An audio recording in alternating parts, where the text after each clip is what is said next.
A male Cardillian entered the poorly lit room, coughing and rubbing his eyes as the smoke from tobacco poisoned his senses.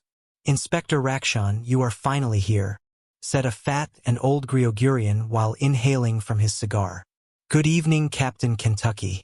I rushed here as soon as I heard the news. What's going on? Take a seat. The interrogation is about to begin."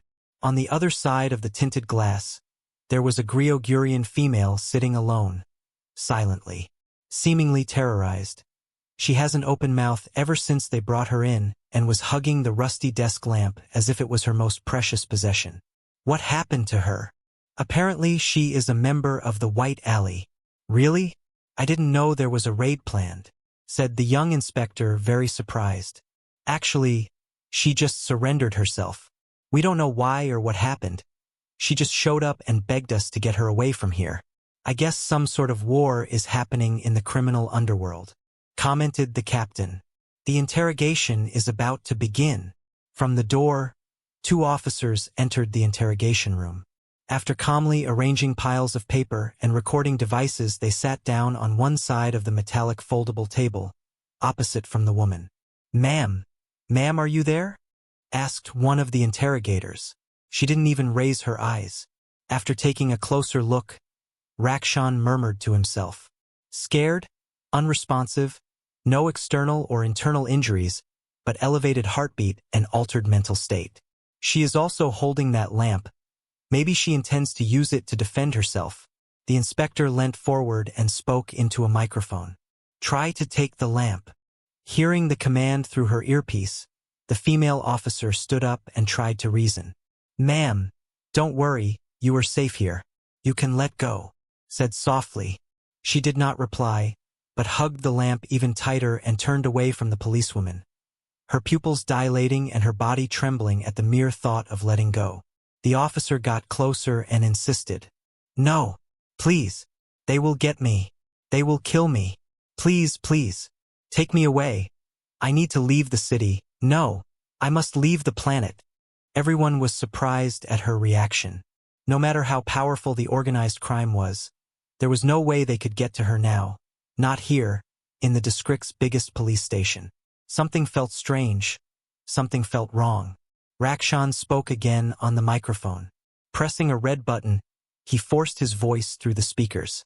"Tell us your name, affiliation, and why you surrendered yourself."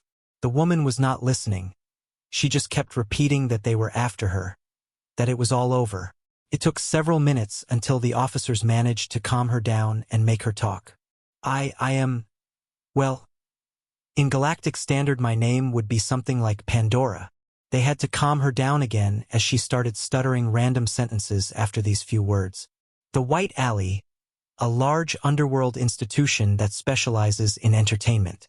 I was part of the Ring of Fear, one of its sub-organizations," the woman said, still trembling and shaking. This was incredible news.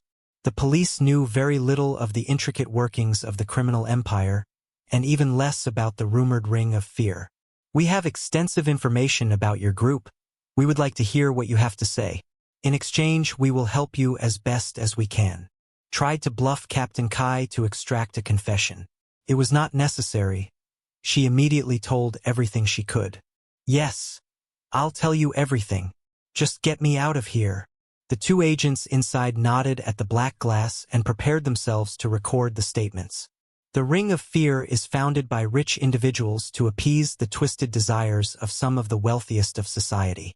We have this machine, but how it works is less important right now compared to what it can do. Tell us more about the gearings of this machine," said the male officer while enthusiastically taking notes. "No, there's no time. I will tell you more once I am off this planet." Usually the interrogators would have insisted, but Rakshan had an eerie feeling and allowed Pandora to keep talking. "This machine is powered by soul crystals."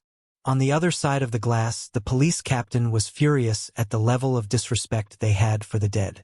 Soul crystals are refined from recently deceased individuals, and it is said they contain fragments of the soul. Not only is this highly illegal and unethical, but the fact that they are used as power sources, not just as creepy mementos, would confirm the very existence of the soul. Keeping his rage and frustration at bay, Kai ordered her to continue. The machine needs to be connected to a subject and uses soul crystals as energy cells. It can reveal, analyze, and even manifest someone's deep, primordial, and innate fears, bringing them to reality as a single entity. Rich people like to see fights between different species fears, and also enjoy when they slaughter sentient beings. The machine's data-gathering process is quite painful, and no sane mind would ever volunteer. We resorted to kidnappings to get the resources needed. By the gods, was all that the inspector managed to utter. This was beyond insane. Everyone that heard stood in silence. I am a researcher. I observe and catalog every fear we manifest. These fears take the form of a threat from the world each species originated from. For example, the Griogurians, being sociable herbivores, will manifest an apex predator whose features are an amalgamation of many carnivorous animals that haunt their past. Pandora became agitated once again, visibly struggling with her speech. The level of danger of each species' fear is linked by the ecosystem in which they evolved. It is very rare that the machine discovers more than a single fear for each species, but when that happens, the manifestation always contains elements from all the fears in relation to their impact on the species as a whole. Another example, Cardillians, being carnivorous reptiles, are quite special for having two fears: an ancient, stronger predator and a severe lack of food. The manifestation of these two fears is that apex predator, but with a constant state of hunger. Just thinking of what would happen if this machine fell in the wrong hands made everyone nervous. It was then that Rakshan had that unnerving, unnatural feeling once again. At first he could not fully understand it, something forgotten but somehow familiar. It was the feeling of being watched. Centuries have passed since the last of his kind died from a natural predator. He was confused, he was almost scared, he kept listening. I'm not going to pretend we were in the right, but I am proud of our achievements as a researcher. That being said, lately the clients have been demanding bigger, scarier, and more dangerous creatures. We started to kidnap individuals originating from harsher and deadlier words. We were gambling with nature. A single soul crystal could power up to 10 manifestations, but as we began abducting more exotic subjects, the price to operate the machine kept growing. As time passed, we had to procure more and more crystals. The more powerful the fear, the higher the cost. She took a big breath to calm herself down, but she was still shaking. As Pandora was about to continue, she and the two officers suddenly turned towards a dark corner of the room. "Something wrong?"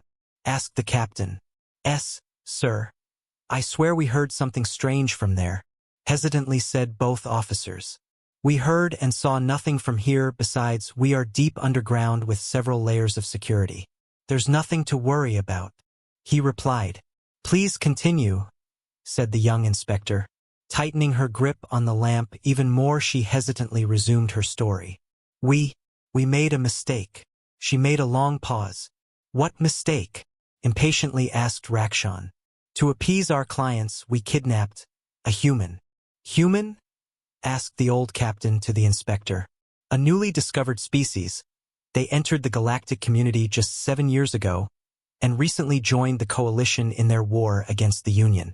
It is said they are outstanding warriors, but I don't know much more about them." "Can you tell us why you chose humans?"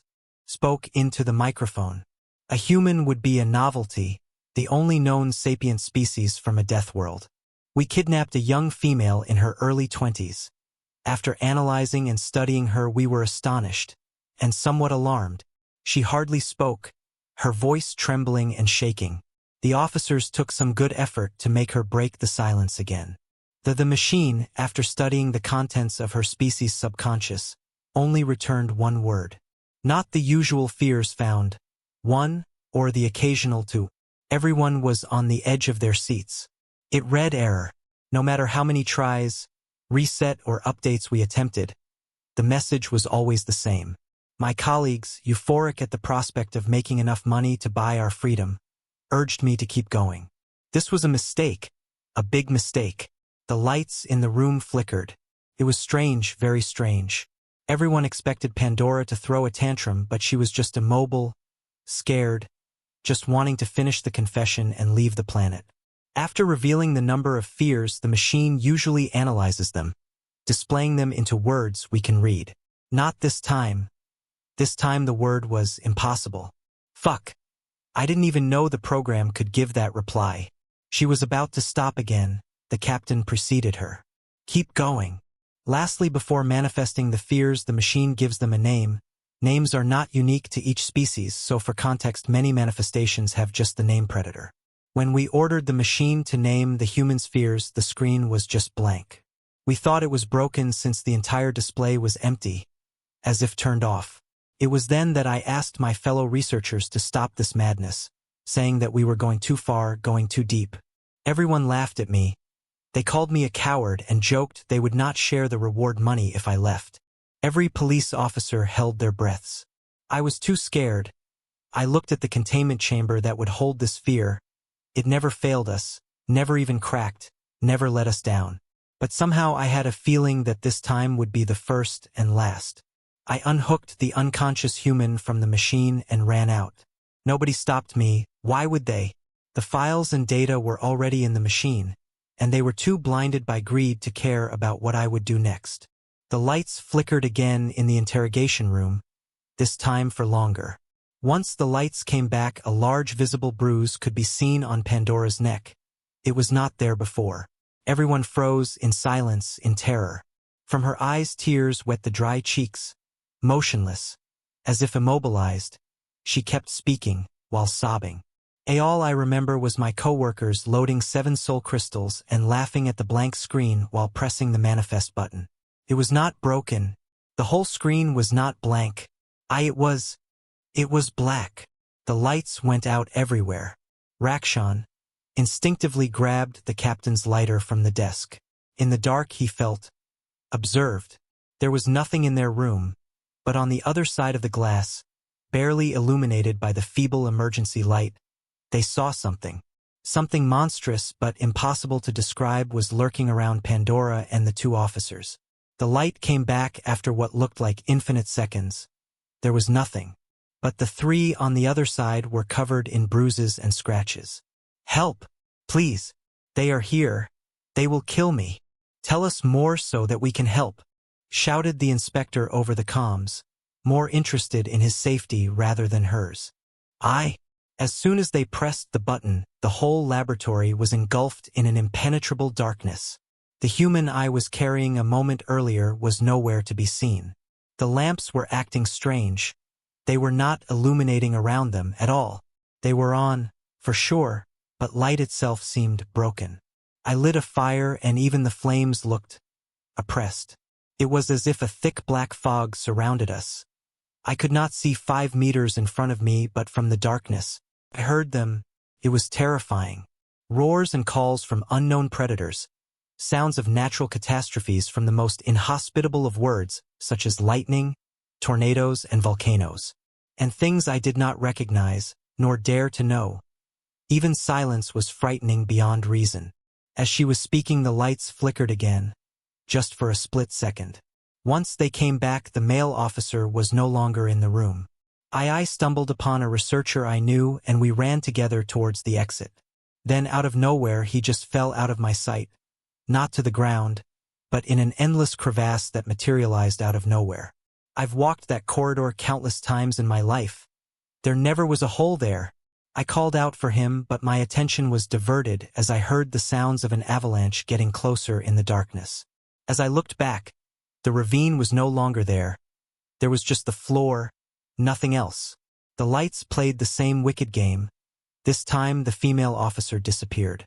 I ran as fast as I could, but the things in the dark were always there. No matter how slow or how fast I ran, they were always at the same distance. Shadows of intelligible banigs or noises of forgotten predators. I then understood. The primordial fear of humanity. The fear of the unknown. The fear of what lurks in the darkness. The fear of what you cannot see. Real and imaginary threats just outside your field of view. Tricking your senses and always in reach to catch you. All merged into this abomination that we created. They are everywhere and nowhere at the same time. The lamps trembled for the last time. Pandora was no longer in the room. No one was there. There was just enough time to let Rakshan realize what happened before the gloom engulfed him as well. What followed can be simply described as pure panic. The Cardillion ran, screaming through the deserted corridors of the police station. He made it outside, but, even in the middle of day, the sun could barely be seen through the darkness. He kept running, he kept crying. He stumbled across mauled bodies and unrecognizable corpses. He was fast, but the things were not slower. As he kept going, he got clawed, bit, and grabbed several times by the creatures and things from the dark. After interminable minutes, he could run no more. He was almost tempted to just give up, to let them get him, but he saw a faint glare. A few meters from him, a light was slowly approaching, rays so pure not even the beings from the void could get close. With a last dash, he reached for this beacon of safety before collapsing on the ground. Bloodied and injured, an odd, unrecognizable figure was staring at him. "Who are you?" asked while covering his eyes, no longer used to the lack of darkness. Let's just say that I am human," she kindly replied after thinking about it. "Ah, you must be the one they kidnapped. Please help me, we need to escape." "You cannot escape what is not tangible, at least you don't know how. No matter where you go, they will hunt you and everyone who knows of them. This planet is lost. There's nothing your people can do now." "What are you saying, Arf?" screamed out in pain. "Save yourself at least." As they were speaking, Rakshan realized that the light around them was coming from the strange human, in particular from her head. How are you making this light? And how can it keep the monsters away?" he asked, slowly running out of breath. "This light is not natural nor artificial. This light is in direct contrast to the darkness you created. It's the light that freed our ancestors from the fears of myths and legends. It's the light that inspires artists. It's the light that shines through the unknown, leading the way to explorers. It's the light that illuminates the notes of scientists late at night. I am the light of reason." He was too scared, tired, and injured to try and understand. "If you know the creatures cannot hurt you, they will not hurt you, because they are not real. If you think the creatures can hurt you, they will hurt you, because they are real to you," she said, starting to walk away. Mortally wounded, the young Cardillion could do nothing but plead her not to leave him behind, leave him in the darkness. I don't understand. Please, help me. Don't go." He kept screaming, even while being devoured alive, as the glow from the human kept moving forward, marching the unbeaten path, pushing away the unknown, not turning back. As he was being torn apart, he could only think of the last thing he heard. "You are not scared of being alone in the dark. You are scared of not being alone in the dark."